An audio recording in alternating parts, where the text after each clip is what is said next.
Mesdames, Messieurs, bonjour et merci de nous rejoindre pour ce point de l'actualité des centres du ministre de la décentralisation et de la gouvernance locale. Ce mardi au marché d'Antokpa, Alassane Seydou a apporté le soutien du gouvernement aux sinistrés du dimanche 4 avril dernier. Remise des rapports sur la politique nationale des sports et celle des loisirs au ministre Oswald Omeki. C'était ce lundi et puis à peine réélu, il rend l'âme. Le président tchadien Idriss Déby Itno est décédé ce mardi matin.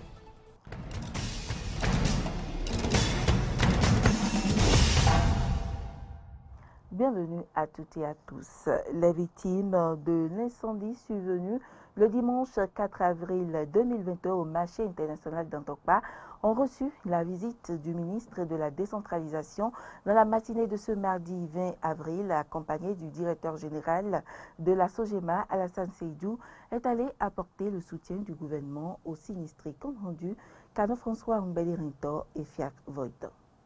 Dimanche 4 avril 2021, jour de Pâques où les chrétiens catholiques célébraient la résurrection du Christ, le secteur Podi du marché international d'Antokpa se consumait par le feu d'un incendie dont la source reste encore inconnue.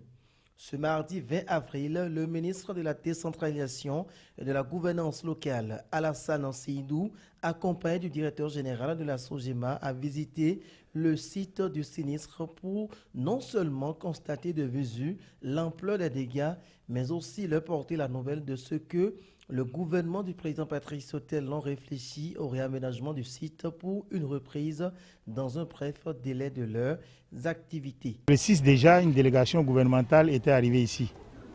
Cette délégation était conduite par les ministres en charge de l'industrie, du commerce et des affaires sociales.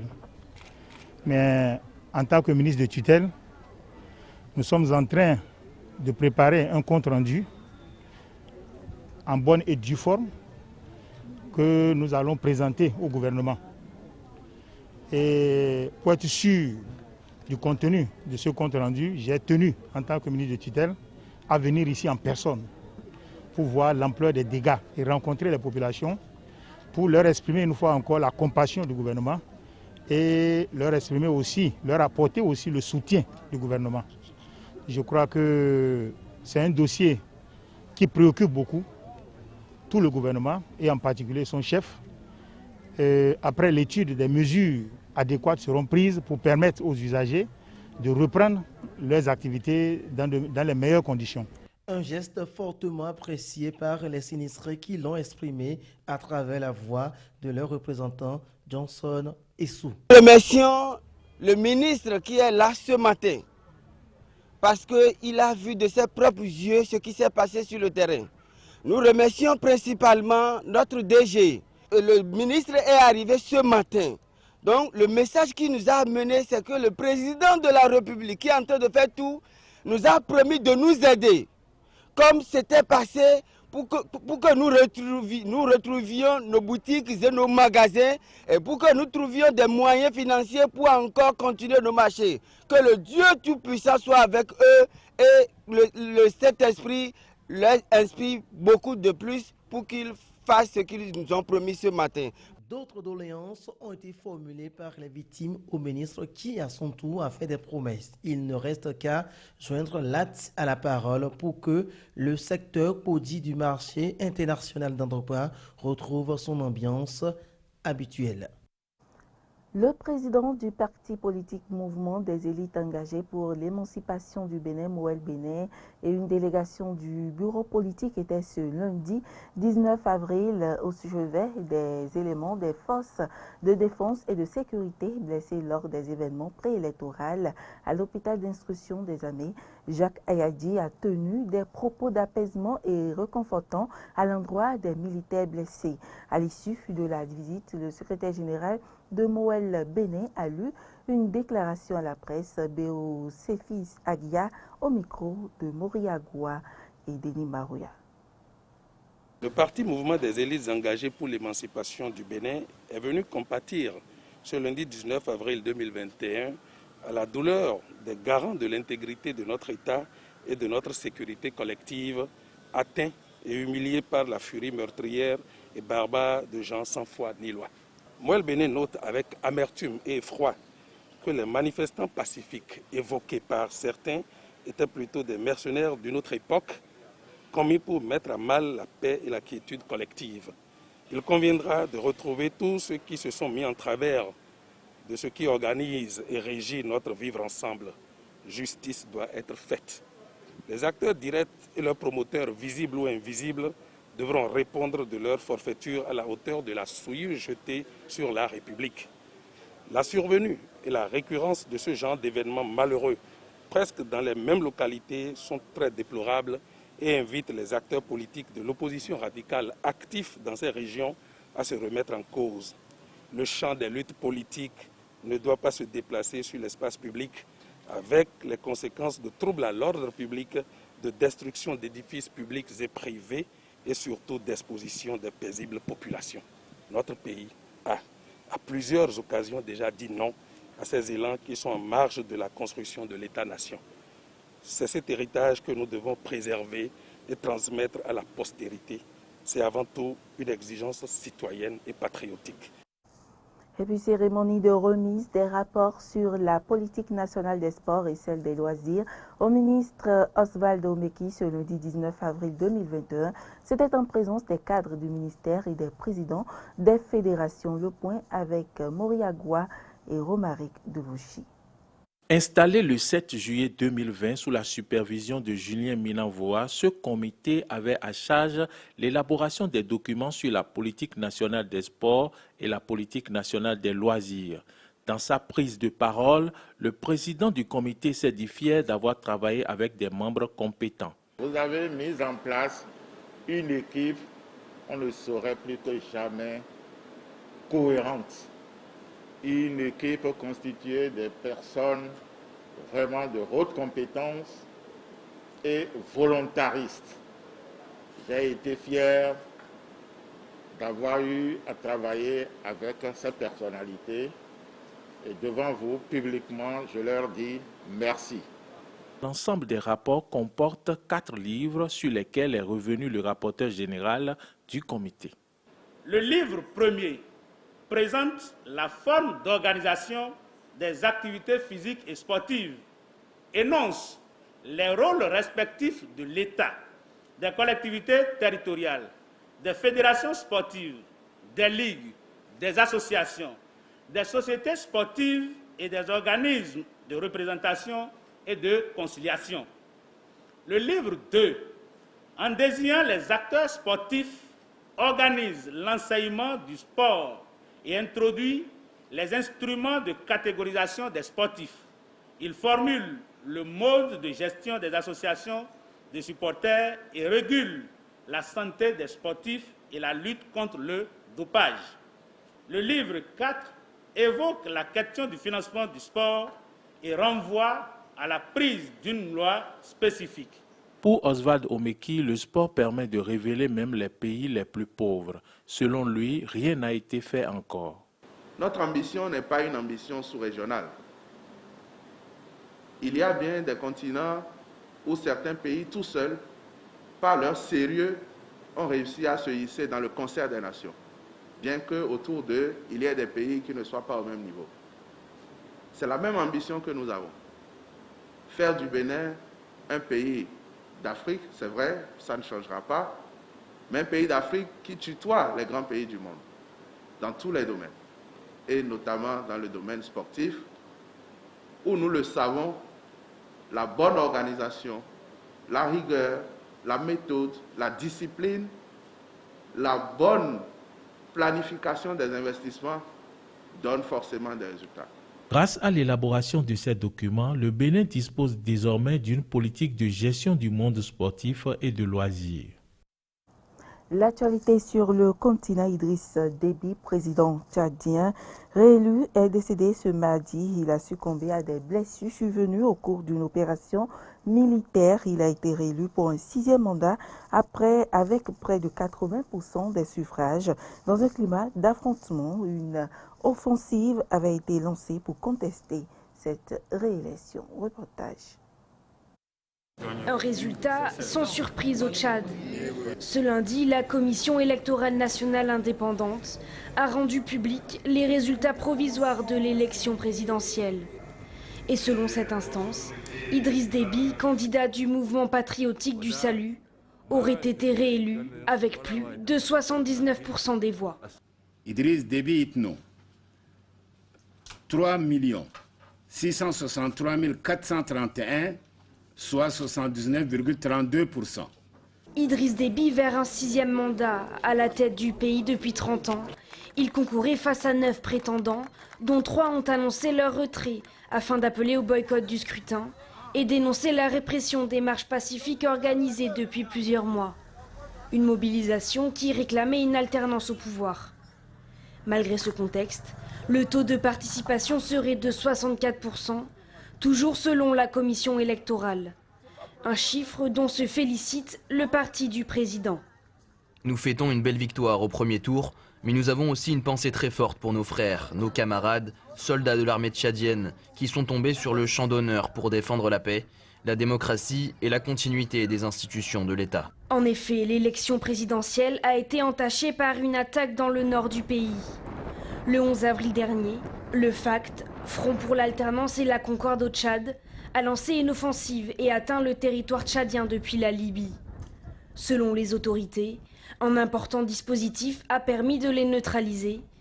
L'armée affirme avoir tué 300 rebelles et perdu 5 militaires dans les combats. Malgré cette annonce, l'inquiétude règne dans le pays. Des chars ont été positionnés ce lundi dans la capitale avant d'être retirés. Le porte-parole du gouvernement a assuré sur Twitter qu'il n'existait aucune menace particulière. Il faut préciser que suite au décès du président Idriss Déby, le gouvernement et l'Assemblée nationale sont dissous. Un conseil militaire dirigé par Mahamat Idriss Déby, fils du président décédé, est mis sur pied pour une période de 18 mois. L'Union européenne prend de nouvelles sanctions contre la junte au pouvoir en Birmanie. 10 personnes et des sociétés sont visées par les Européens. Le chef de la diplomatie européenne, Josep Borrell, condamne ainsi la répression violente des manifestations de l'opposition. Nouvelle salve de sanctions de l'Union européenne contre la junte militaire en Birmanie. Nous avons adopté un deuxième train de sanctions, beaucoup plus important, qui touche 10 personnes et 2 entités économiques appartenant à l'armée. Il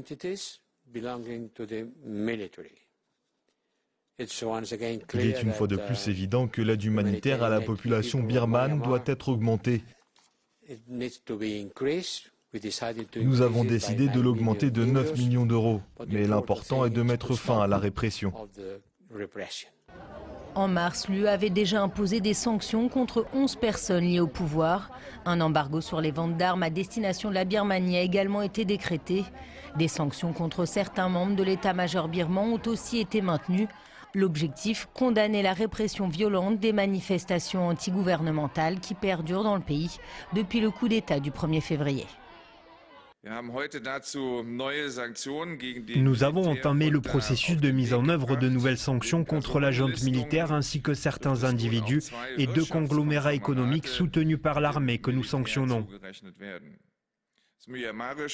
L'armée birmane devrait accepter les offres de dialogue et profiter de la réunion de l'ASEAN du 24 avril pour montrer sa volonté de trouver les moyens de sortir de cette crise.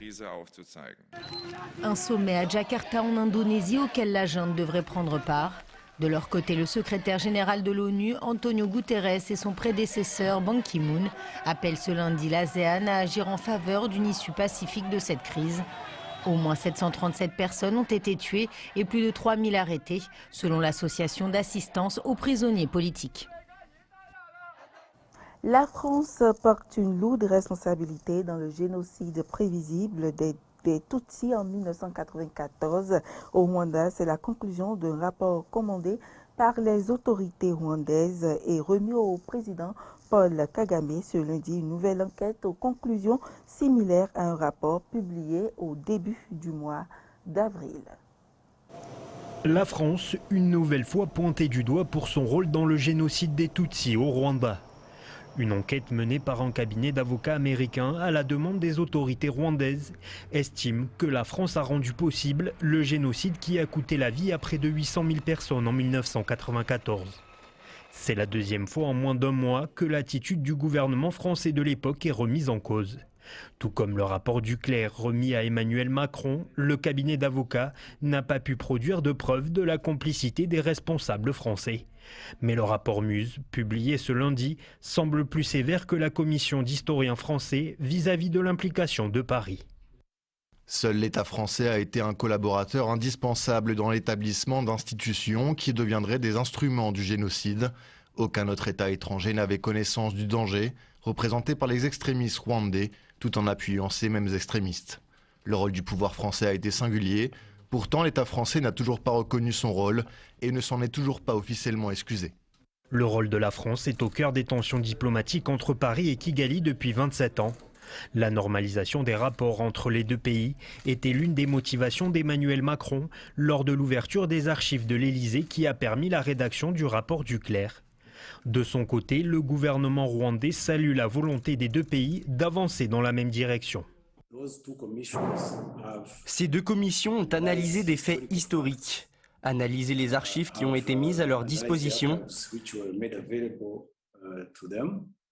et sont parvenus à une compréhension commune de ce passé, ce qui est très important. Si vous avez une compréhension commune du passé, il est plus facile de travailler ensemble pour construire un avenir meilleur entre les deux pays. Preuve du réchauffement des relations entre les deux pays, le président rwandais Paul Kagame devrait être présent à Paris le 18 mai prochain dans le cadre d'un sommet sur le financement des économies africaines. Emmanuel Macron a également l'intention de se rendre au Rwanda au cours de l'année. Une visite déterminante dans un pays qui attend depuis 27 ans la fin du déni français. Et puis en Géorgie, l'opposition et le pouvoir en place signent un accord politique, un test sous médiation européenne après une longue crise de plusieurs mois. C'est un pas vers une sortie de crise. Un accord conclu entre les différentes forces politiques géorgiennes après des mois marqués par les divisions. Secoué par d'importantes manifestations à la suite des législatives de l'automne dernier, remportées par le parti au pouvoir, mais truquées selon l'opposition, la Géorgie pourrait enfin retrouver un horizon politique dégagé. En signant ce document aujourd'hui, la Géorgie fait un pas en avant vers l'Europe. C'est pourquoi j'ai décidé de le signer. Aussi, je dois mentionner que ce document est une voie pour mettre fin aux poursuites politiques dans notre pays et libérer les prisonniers politiques. C'est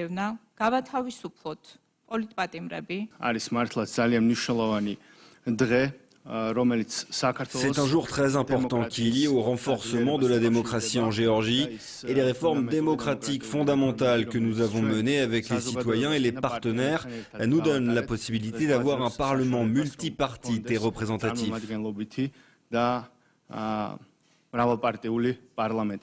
Un accord supervisé par Bruxelles qui a voulu se présenter en médiateur de cette crise. Pour le président du Conseil européen Charles Michel, ce pacte constitue, je cite, un point de départ vers la consolidation de la démocratie géorgienne. Je pense que le chapitre d'aujourd'hui est particulièrement important dans le contexte régional difficile. C'est une région confrontée à de nombreux défis, comme le Haut-Karabakh nous l'a douloureusement rappelé l'année dernière. Aujourd'hui, le renforcement militaire le long des frontières de l'Ukraine et en Crimée, illégalement annexée, est très préoccupant. La façon dont vous avez abordé l'impasse aujourd'hui est particulièrement cruciale dans ce contexte régional. C'est véritablement une manière européenne de résoudre la crise. Le Mouvement national uni, principale force d'opposition, a précisé que sa signature reste soumise à l'application d'un point négocié dans le texte, la libération de son leader emprisonné Nika Melia. Le parti qui organisera une nouvelle manifestation antigouvernementale le 15 mai prochain. Et ce sera tout pour cette édition. Merci pour l'attention et à demain.